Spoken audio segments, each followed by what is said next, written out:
What's up, my good people? Okay, let me go ahead and set some things straight.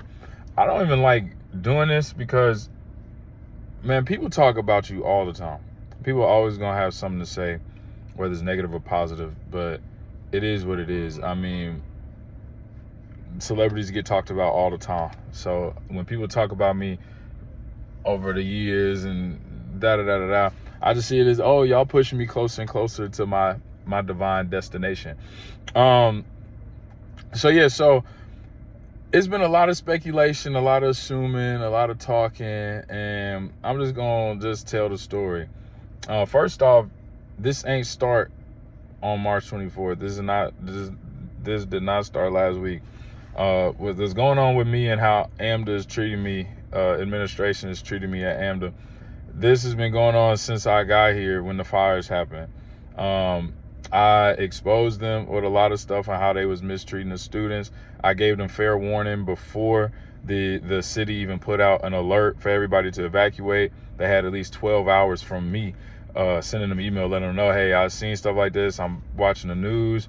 I'm hearing things. I'm here. Y'all in New York.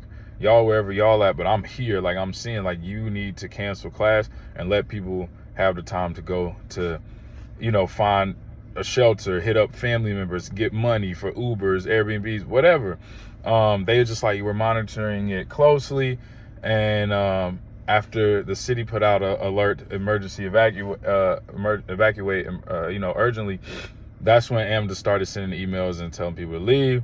And then that's when I set up a Zoom meeting with Robert, the dean of students, and he told me that they were monitoring UCLA to see what they were doing. And I was like, why are you watching a public university that is nowhere close to AMDA, and we're a private school, and we pay almost twice as much as they do at UCLA. If we wanted to know what UCLA was doing, we could go to UCLA. I said, that doesn't correlate. You don't make decisions based off of another school. You make decisions based off of the safety and the best interest of your students. I told them about the air quality and da-da-da-da-da. I said, it's terrible. We need to let students cancel class, and they canceled school that day. And then I just went up, I was just telling them, my background with the military and overseas and just all kinds of things. I know stuff, and they wasn't doing anything. They didn't I told them they need to put out a public apology because you've killed the morale across the student body. They didn't say nothing. They just like to sweep it under the rug and keep going like nothing happened. So fast forward to another situation with the fires that was in January. March, I sent out an email to Robert and Abby when she was here. She's a sweetheart. Nothing negative about Abby at all. But I was like, hey, we need to set up a group meeting for the males at AMDA because there's a lot of reports of sexual harassment. There's a lot of complaints. There's a lot of issues, and we need to let these men know at AMDA how to properly address and approach women at the school. How no means no. Teach about consent, reiterate that everything, consent can be reversed, all this and stuff. And they were like, we can't do that. And I'm like, why not? And they were like, oh, because of lawsuits. And I was like, okay, but this school already getting sued for crap. You could get sued just because of how you mishandled the fires and had students basically on their own abandoned when you had proper warning from me. For sure, I know they had proper warning from me, but you had all the signs to do the right thing and you didn't. That's a lawsuit. I say, if you're gonna get sued because you're holding a meeting, an assembly to teach the students about consent and not how to not get caught up in engaging in sexual harassment and da-da-da-da-da, and just giving that presence that the predators at the school, you're being watched, we're aware of what's going on. If you're worried like that, I'd rather get sued for that than all the other crap they talking about. Now they're like, we can't do that. I said, okay, so y'all really can't do that. I said, so how is it that y'all can't give a class or have a mandatory meeting on how to create a safe environment free of sexual assault, sexual harassment, and all of this, but you can have the campus covered with boxes of condoms and a glass box everywhere? It makes no sense. So they ignored that. Fast forward to July. this girl that was going to this school at the time made a post on her personal private page. Other people at this school started bullying her, harassing her, calling out her name, blaspheming her beliefs, everything, walking up in essentially her digital house and was causing havoc. And I went up there and I said, hey, you know, back off. Like, if you're gonna quote things correctly.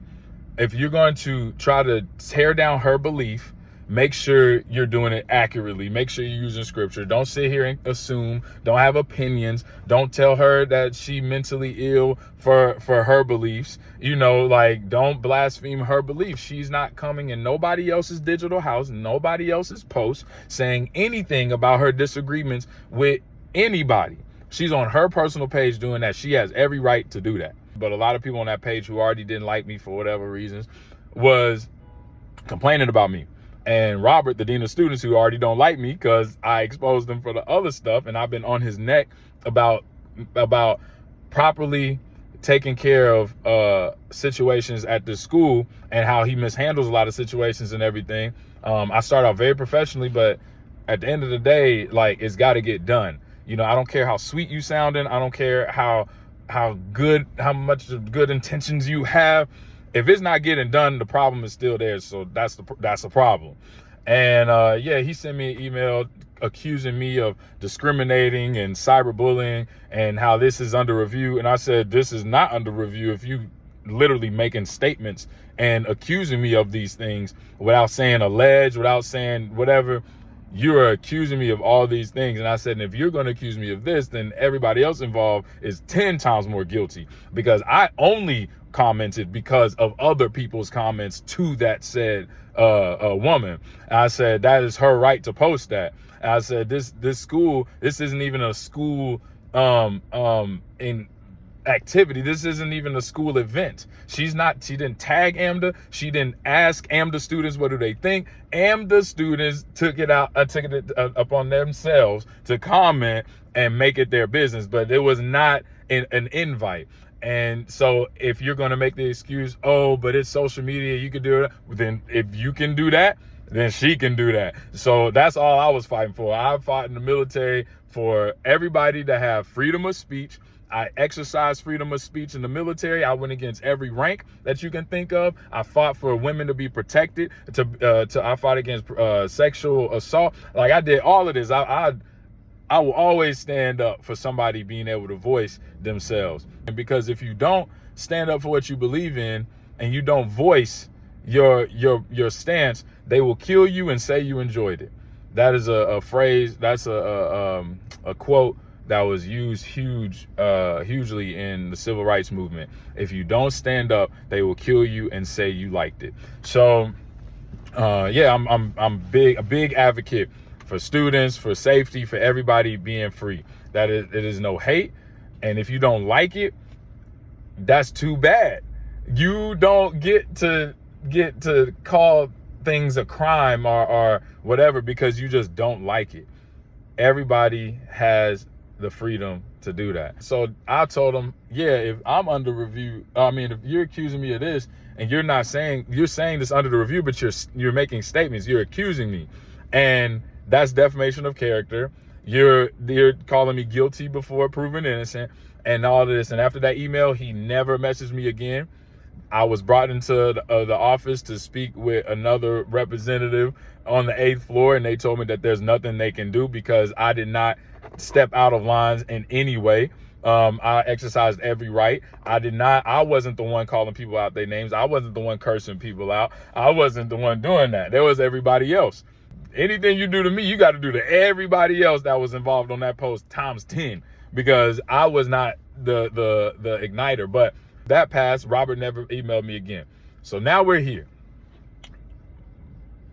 Between that and here, I've had, for a fact, 4 female students come to me and tell me about another student, a male student, sexually harassing them or sexually assaulting them. I've brought this up to AMDA administration again. Here's nothing. They sweep it under the rug, There's students that I was going to school with here that was in my same semester that were literally accused of rape. Nothing throughout the whole process, from point of accusation to the entire process of the investigation. Nothing. You didn't hear about it unless the students talked about it, or unless that individual talked about it. So, boom. I'm talking to this person at the school. And as we're talking, she lets me know that she had told this guy, who now doesn't go to the school anymore. He graduated. He's an alum. He says she told him, stop talking to me. We're not anything. We're not talking. We're not friends, whatever. I'm focused on starting a relationship with him. I want a relationship with Bello, whatever. Cool. I don't intervene. Not at all. Fast forward to like a month or so later, because this is what, end of October that this happened, mid-October, something like that. Fast forward to December. Again, there's more engagement, and then there's a block. There's a block from her. She blocks him on Instagram.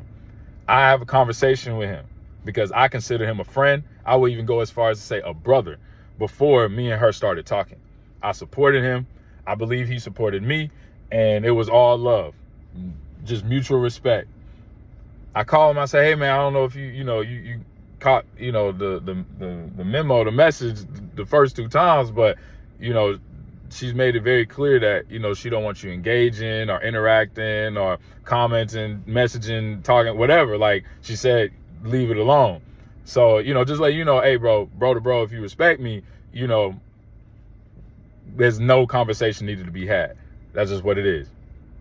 He said, yeah, bro, no, I respect you. I don't want her. I don't want anything to do with her. Da, da, da. I was like, okay, cool. So it's easy. That's it. Cool. Hey, all love, bro. Continue to support. Yeah, bye. Cool. Where I'm from, women and children are off limits when it comes to harassment. When it comes to just creating an unsafe environment.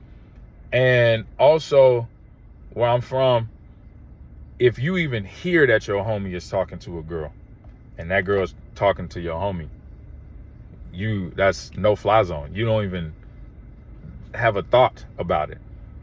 But if the woman is literally telling you, I'm talking to this guy you consider your friend, your homie, but you don't come to me and ask to confirm it, if you're not going to go ask to confirm, you let it lie. You leave it alone. Fast forward, bro. I'm still cool with him. See him in public. Hey, man, what's up? Hey, keep doing what you're doing. Da, da, da, da, da. Whatever. Fast forward to March. The beginning of March. Like, second week of March. He finds her on TikTok and starts engaging, interacting, and messaging on there. She blocks him and then tells me. I'm like, okay, next time I see him, I'm just gonna talk to him in person, because I obviously the social media, the phone calls, none of that. No, it's not making it clear. So March 24th, and I in my mind, I'm just like, whenever I see him, I'm gonna talk to him about it.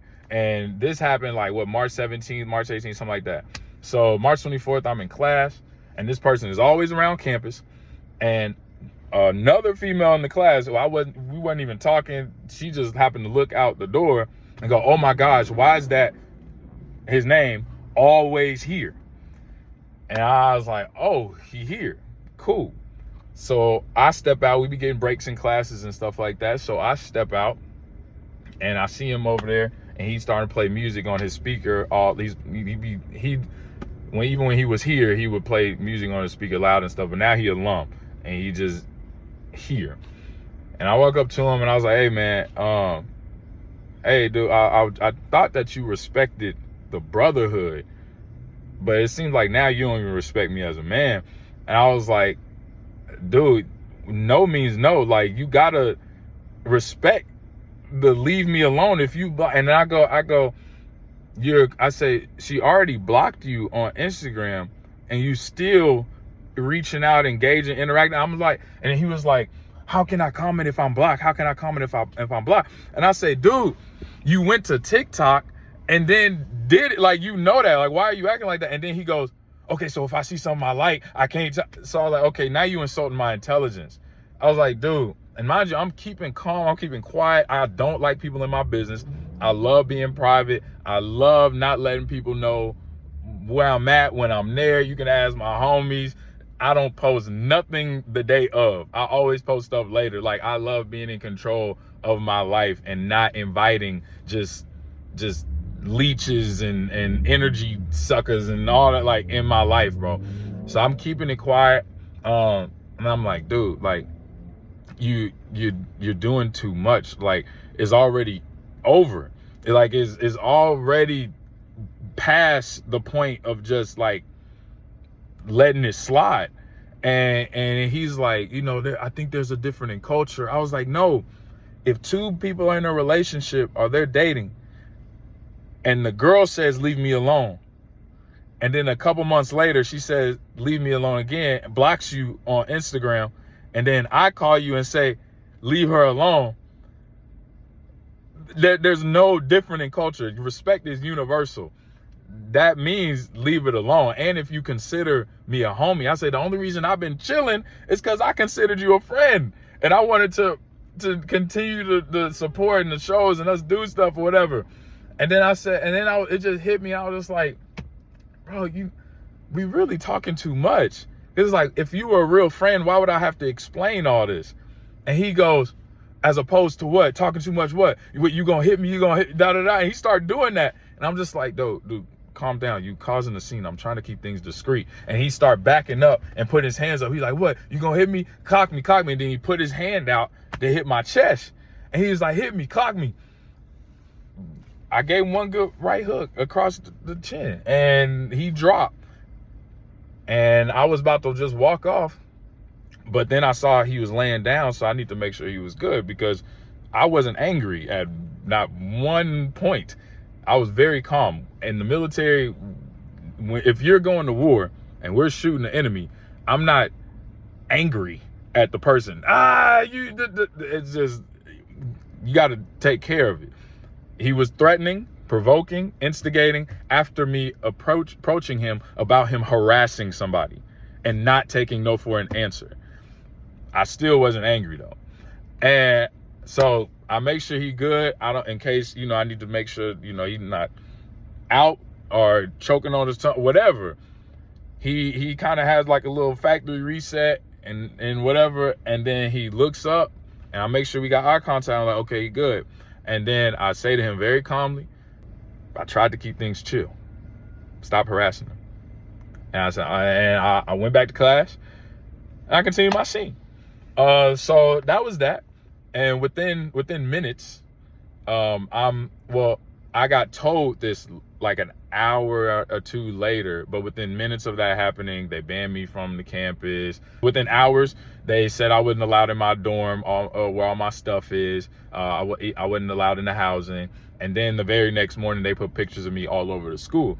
And I was like, wow. So you did all of this within 12 hours. There's people was full in that piazza who did not even hear me because of how quiet I was. 99% of the people didn't even see me hit him because of how quick it was. I didn't beat him while he was down. I didn't yell at him. I didn't raise my voice. It was just one. He asked for clock. That's what it is. And I say, there are rapists at this school. Here's the thing. I'm temporarily suspended. I'm not expelled. I'm not kicked out. I'm not dismissed. I chose not to withdraw, even though even right now that's still an option for me. But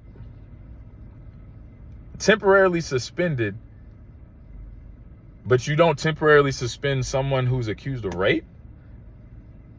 You don't temporarily suspend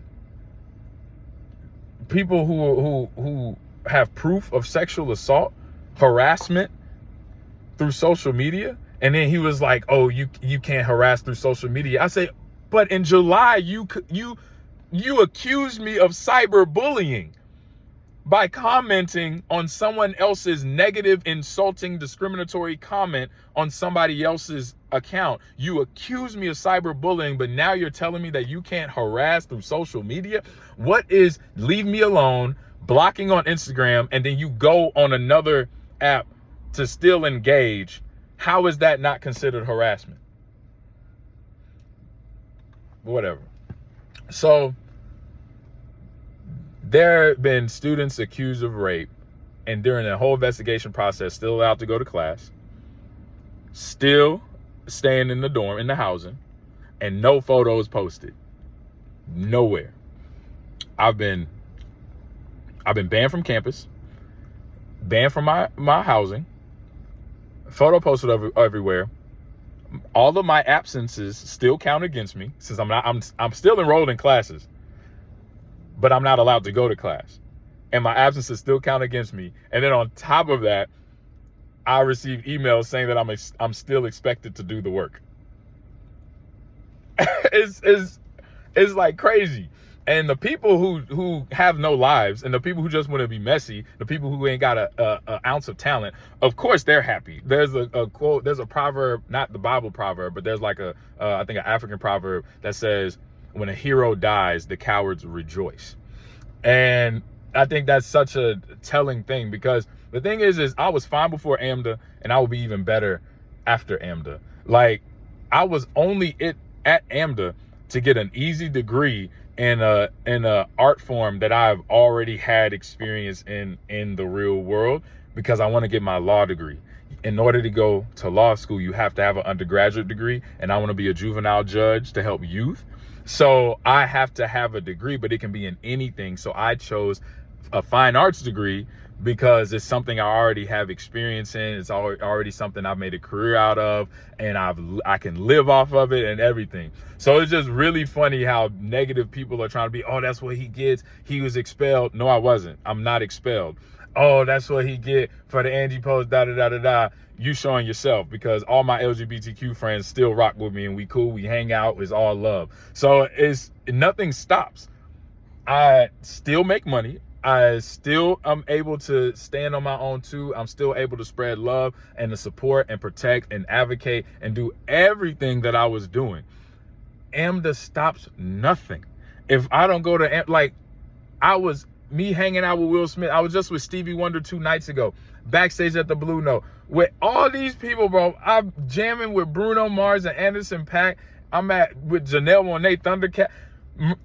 Bro, none of that comes from AMDA. Like, I don't know why people be hating so much. It's so funny that they think that, like, getting kicked out of AMDA, getting kicked out of AMDA at this point is a compliment. Because AMDA is a cesspool of scams, of mediocre training, a cesspool of sexual assault, a cesspool of cowards. Like, getting kicked out of AMDA is an honor at this point, because I am so embarrassed and so ashamed. My whole time here, I would literally tell all my friends, I say, I can't wait until I make it and have to tell AMDA to take my picture off of their promotion, marketing pamphlets and stuff, because this is embarrassing. I'm in my 5th semester, so I was just gonna rock out. But the way they have treated students, the way they treated me now, bro, I'm cool, bro. The biggest thing is I will always advocate. I'm gonna keep doing what I'm doing, because I know I'm standing on a just belief. I know that I'm standing up for what's right, protecting people. I have 4 little sisters. I have a daughter. I'm always going to protect women. I don't care what that look like. I don't care if you think it's overbearing. I don't care if you think it's weird, if you think it's creepy. I don't care if you think it's too much. I don't care, because this world, especially with the kind of president we got right now, look at the child trafficking, what ICE is doing. Children in these ICE camps are getting pregnant. Like, there's ICE workers and ICE agents raping children after illegally and immorally kidnapping them from their families. Like, and you think I care about your little funky private anonymous gossiping thing that you posting? Like, I go face to face. Like, don't gossip about me behind my back. If you hate me, tell me. If you don't like me, stand on it. Don't be sitting here giving that little, when I walk by when you know you don't fool with me. Don't do it. It's simple as that. Like, stand on it, man. Y'all talk behind backs. I go face to face. Y'all gotta stand for something, because the truth will always live longer than the trend. If it's popular to hate me and you stand on that, when the trend leaves, you fall with it. The truth is everlasting. I don't care if the truth looks bad. I don't care if the truth looks scary. I don't care if the truth looks lonely. I don't care if the truth is unpopular. The truth always wins and is always the last thing standing. Always. And that's what I live in. I don't care about being disliked. I don't care about what you think about me. I don't care about how long I'm hated, because I know the truth will be the last thing standing. And even now, it doesn't even affect me now. There's not even like how long I'm gonna suffer or how long I'm gonna go through this. There's none of that right now. Life is good. I was just with Stevie Wonder 2 nights ago, PJ Morton. I'm meeting beautiful homies, man. Cool people. All my friends still rock with me, my real friends. We got great stuff in the works. My best friend, Blasmo, we working on short films and projects. I'm going in the studio working. Life is great. Bills are paid. Families taken care of. Like, I don't understand it. But hey, man, y'all do what y'all gotta do. I hope that the way y'all are acting, I hope that y'all make it. I really do. I hope that this degree from AMDA takes y'all so far. I hope that y'all really get success, because the way y'all gonna look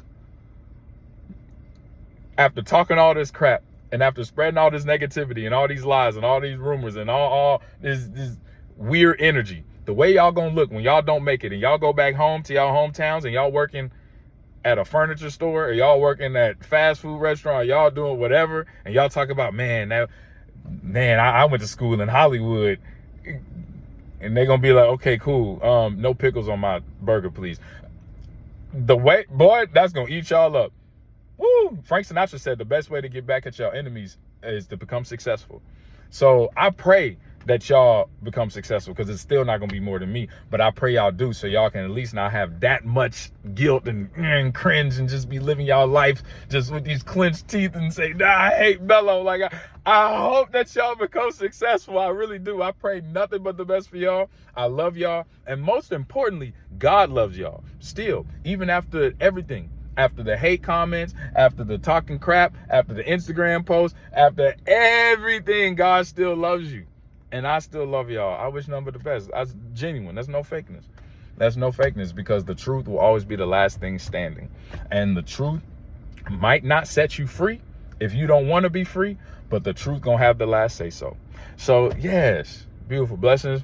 Peace.